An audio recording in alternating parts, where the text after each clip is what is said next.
नमस्कार साथियों, Shri school Yadav ज्ञानदान channel पे आपका स्वागत करता हूँ। व्याकरण चैप्टर में संधि का टॉपिक हम पढ़ रहे थे और संधि के अंतर्गत पहली संधि दीर्घ स्वर संधि हमने पढ़ी। उसके बाद दूसरे नंबर पे आज हम पढ़ेंगे गुण स्वर संधि। सबसे पहले हमें समझना है गुण क्या होता है और नंबर 2 हमको समझना है गुण स्वर संधि क्या होती है। देखो, गुण और गुण संधि दोनों चीजें अलग अलग हैं। इससे रिलेटेड सवाल कई बार परीक्षा में पूछा जा चुका है कि गुण संज्ञा मतलब गुण क्या चीज है, संज्ञा का मतलब उसका नाम कि गुण क्या चीज है और गुण संधि क्या चीज है।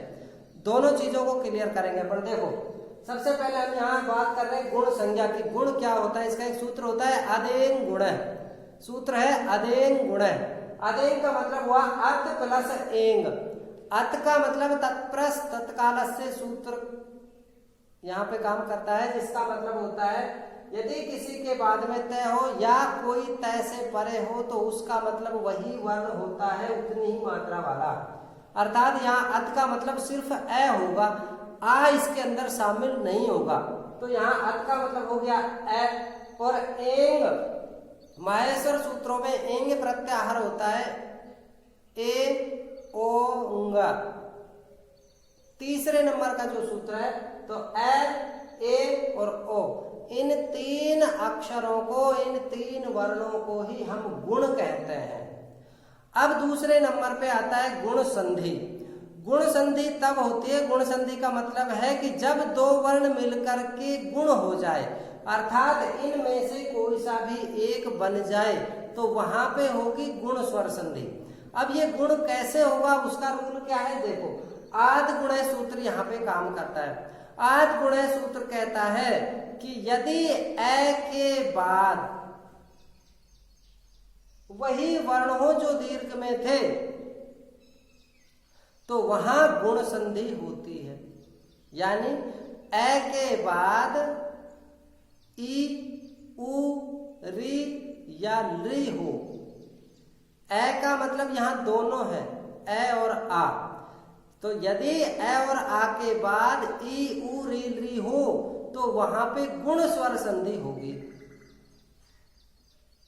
ए के बाद ई उ री। अब ध्यान दो, ई यहाँ पे दोनों शामिल है, उ यहाँ पे दोनों शामिल है, री यहाँ पे दोनों शामिल है।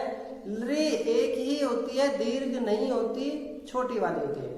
अब यहाँ क्या कह रहे हैं कि यदि ए के बाद ये चीजें आए, ए का मतलब दोनों, ए या आ के बाद ये चीजें आए तो वहां पे गुण स्वर संधि हमारी हो जाएगी।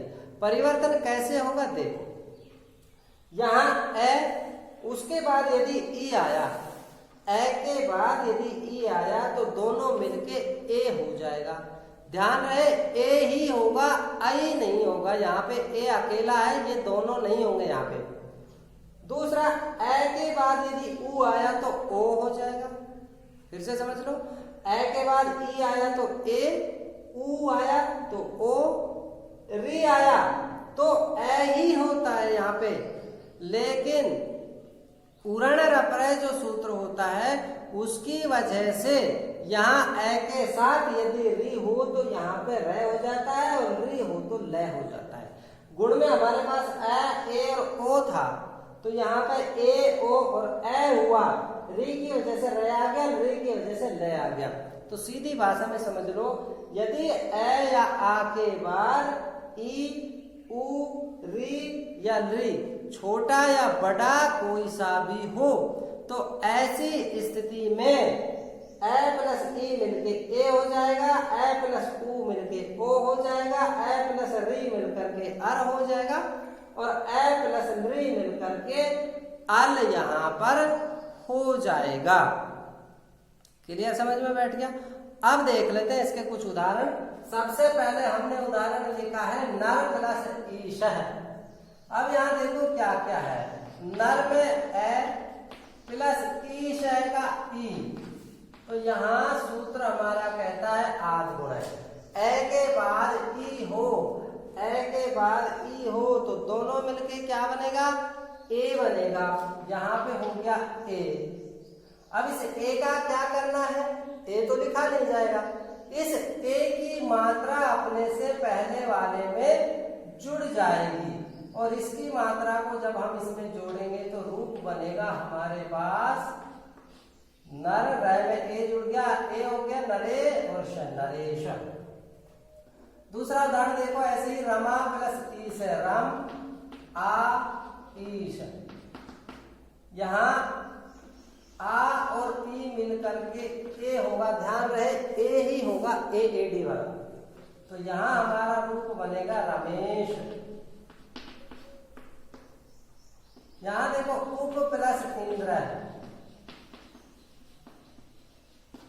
तो यहाँ ए और ई मिलकर के बन गया ए और रूप बन गया हमारे पास उपेंद्र। ऐसे यहाँ देखो देव प्लस इंद्र बराबर देवेंद्र, गण प्लस ईश है गणेश, महा प्लस इंद्र महेंद्र, महा प्लस ईश महेश, न प्लस इति नेति, न प्लस इदम नेदम।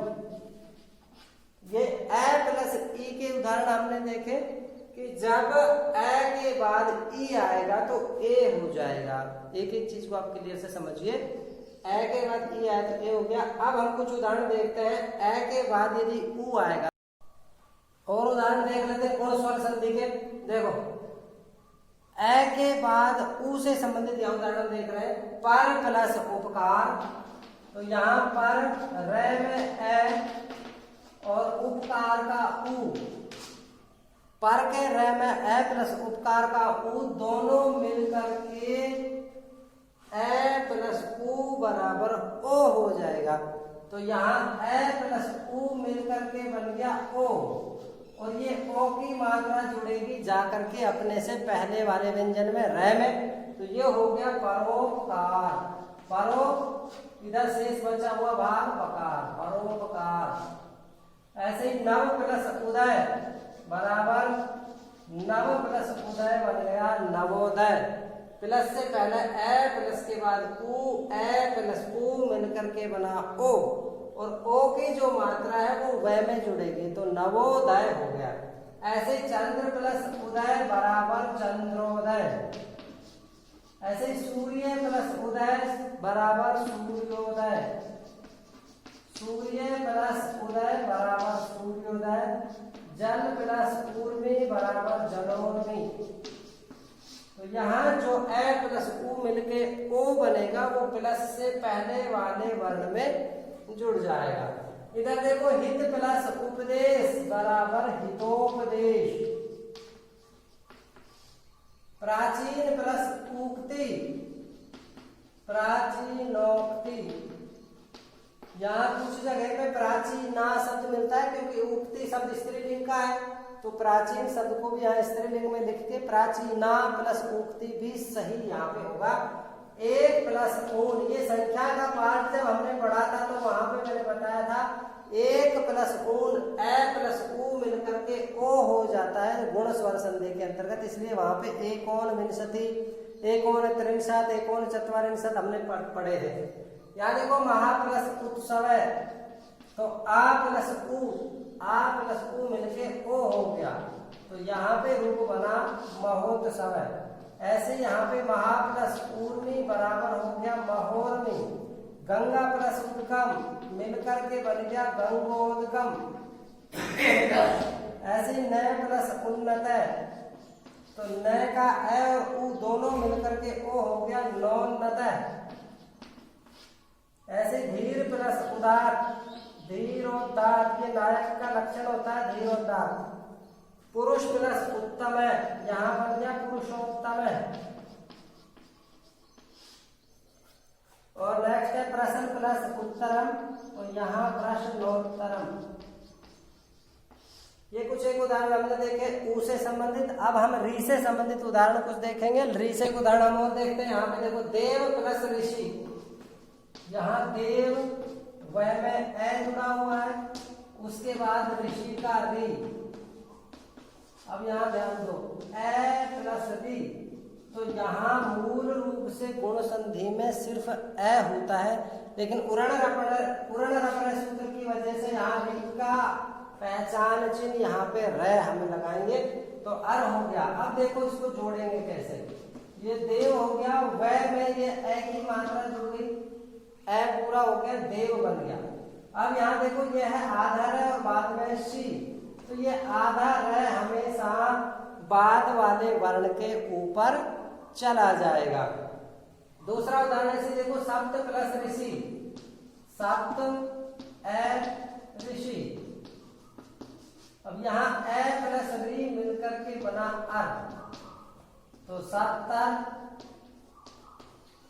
शी। अब यहाँ जो आधा था रह, इसलिए ये अपने से बाद वाले वर्ण के ऊपर चला जाएगा। इधर देखो नाग ऋषि, ऐसे नाग नागदर्शी इसका रूप बन जाएगा। ऐसे महा प्लस ऋषि से महर्षि बनेगा। ध्यान दें, इसमें बहुत ज्यादा गलती छात्र करते हैं, इसको महर्षि नहीं बनाएंगे, महर्षि बनाएंगे, क्योंकि ये आ की मात्रा ए में परिवर्तित हो जाएगी, तो महर्षि बना। ऐसे कृष्ण प्लस रिद्धि, कृष्णार्धि। वसंत प्लस ऋतु, वसंत ऋतु। ऐसे ग्रीष्म प्लस ऋतु, ग्रीष्म ऋतु। ब्रह्मा प्लस ऋषि, तो यहाँ ब्रह्मा का ब्रह्म बचेगा और ऋषि का शी, और रह की पहचान ऊपर हो गई ब्रह्मर्षि। ऐसे नेक्स्ट उदाहरण, मम प्लस लृकार, तो यहाँ देखो मम का ए और लृ का, ये दोनों मिलेंगे, दोनों मिलकर के बना ए, और यहाँ वर्ण रपरे से ल, यहाँ पे शेष बचा, ये ए की मात्रा मैं में जुड़ जाएगी, बन गया मम, ल आधा बच गया कार, ममलकार। ऐसे ही रूप बनेगा तवलकार। और इसी तरह देखो महालकार नहीं बनेगा, यहाँ पे बहुत से छात्र गलती करते हैं, मह प्लस आ प्लस लृ। अब यहाँ आ प्लस लृ दोनों मिलके बना ए, लृ का बचा ल, ये जुड़ेगा इसमें तो बन गया मह, ल आधा है, आधा लिखेंगे, कार पूरा लिख दिया, कार, महल कार। इस तरीके से गुण स्वर संधि होती है, जहां पर ए के बाद ई उ री री होते हैं, वहां पर गुण स्वर संधि हमारी हो जाती है। गुण स्वर संधि से कुछ एक अपवाद जो आएंगे, तो वो हम जब वहां पूर्व रूप पर रूप का काम हम करेंगे तो वहां पर उसको पढ़ेंगे, किस तरीके से गुण संधि का अपवाद वहां पर हो जाता है। तो गुण संधि कंप्लीट। नेक्स्ट टॉपिक के साथ फिर एक नई वीडियो के साथ हम उपस्थित होंगे। तब तक के लिए आप चैनल पे बने रहिए और अपने ज्ञान को बढ़ाते रहिए। संस्कृत व्याकरण से और अधिक वीडियो देखने के लिए चैनल को सब्सक्राइब कर लें और लाइक कर दें, शेयर कर दें, और इनको बार बार इन वीडियो को देखें ताकि आपका ज्ञान और मजबूत होता रहे। धन्यवाद।